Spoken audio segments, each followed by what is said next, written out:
hindi ko din alam kaya madalas nanonood ako ng movie.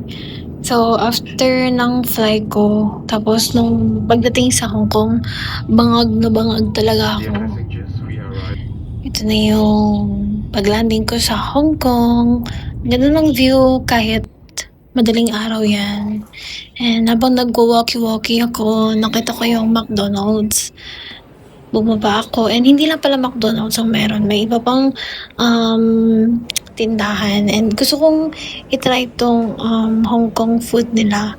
So, ang kinuha ko is mix ata ng barbecue pork tsaka duck. Tapos may kasama na siyang soup nila. And nag-order ako ng lemon iced tea. Ang dami ng serving. I think yung binayaran ko dito is mga $11.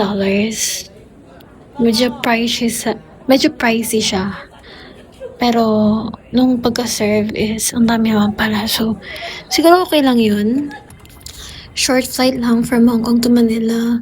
After mag-takeover at safe na sa taas, nagbigay sila agad ng mixed dumplings. Ang sarap. First time ko matry yung taro leaf na may rice sa loob tsaka pork. Ang sarap niya sobra. Ayun yung ate ko tsaka pamangkin ko nag-aantay sa akin sa airport.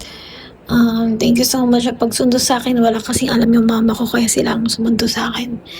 So ayan, abangan niyo yung next video ko. Thank you so much. Bye-bye!